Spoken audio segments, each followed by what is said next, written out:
देखिए, डॉगी की दुम अगर टेढ़ी है तो वो टेढ़ी ही रहती है, उसे आप सीधी नहीं कर सकते।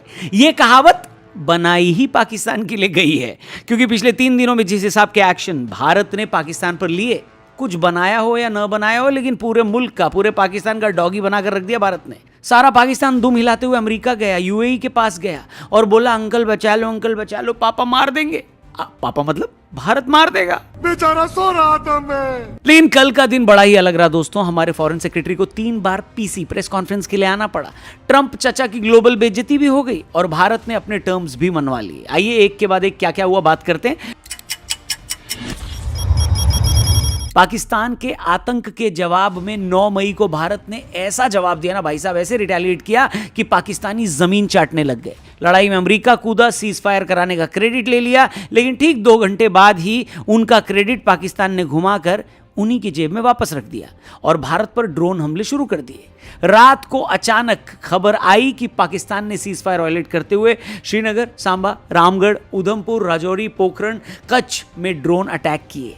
ये देखकर सबके मन से यही निकला, क्या साले का खोपड़ी तोड़ साले। पूरे इंटरनेट पर सब लोग ट्रंप को टैग करके यही बोलने लगे कि अरे ओ चाचा, ये देखो आपकी तो गजब बेइज्जती है। क्योंकि पाकिस्तान ने डॉगी के दुम की तरह फिर से अपनी टेढ़ी हरकत दिखाई।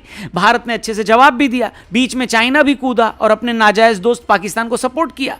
और भारत ने कहा, क्या कहा? हमको घंटा फर्क नहीं पड़ता है। लेकिन पाकिस्तान की बेशर्मी तब नेक्स्ट लेवल पर पहुंच गई जब उनके प्राइम मिनिस्टर शहबाज शरीफ देर रात एक प्री रिकॉर्डेड और टेलीप्रॉम्प्टर से देखते हुए भाषण पढ़ते हुए नजर आए और मुंह छुपाई करते हुए ये बोले कि पाकिस्तान ने भारत को करारा जवाब दिया है। यानी अपना सूजा हुआ पिछवाड़ा छुपाने का तरीका थोड़ा उनका कैजुअल था। नहीं, ये बात पूरी दुनिया जानती है कि भारत ने 3 दिन में पाकिस्तान को कितनी चोट पहुंचाई है। पाकिस्तान एयरफोर्स के 11 बेसेस को डैमेज कर दिया है, उनके सभी अटैक्स को नाकाम कर दिया, उनके दिवाली में यूज करने वाले चाइनीज लाइट से भी गए गुजरे प्लेन को गिरा दिया और उनके पपीते की शक्ल वाला पीएम विक्ट्री स्पीच देने आ गया आधी रात को। बताइए, अबे जल्दी बोल, कल सुबह पनवेल निकलना है। शहबाज शरीफ की ऑफिशियल स्टेटमेंट को अगर आप ध्यान से देखें तो वो किसी देश के प्राइम मिनिस्टर की स्टेटमेंट कम लगती है और उस गडेरिये का थैंक यू नोट ज्यादा लगता है जिसकी बकरी कटने से बचा ली गई हो। ट्रंप से शुरू होकर ये बंदा जेडी वेंस तक जाता है, फिर टर्की, चाइना और सऊदी अरब तक चला जाता है। सोचिए, खुद की विक्ट्री बताने वाला आदमी इतने लोगों को थैंक यू बोल रहा है, दुनिया को बता रहा है कि वो जीत चुका है। इससे साफ पता चलता है कि आतंकी सलवार में आग लगी थी और पतलून जलने से बच गई। लेकिन मेरे को जानता नहीं है ये वो लोग हैं जो 1971 को भी अपनी विक्ट्री बताते हैं। एक फेल्ड नेशन की ना दोस्तों यही खासियत होती है, वो जिस झूठी दुनिया में जीता है उसे ही सच मान लेता है। अपनी पूरी स्पीच में शहबाज शरीफ ने बड़ी ही बदतमीजी के साथ ये बात इग्नोर मार दी कि उनका कितना डैमेज हुआ है। इतने पापा लोगों को अपने थैंक यू बोल दिया, ये खुद अपनी स्पीच में अपने यहां मरने वालों को मेंशन भी कर रहा आदमी।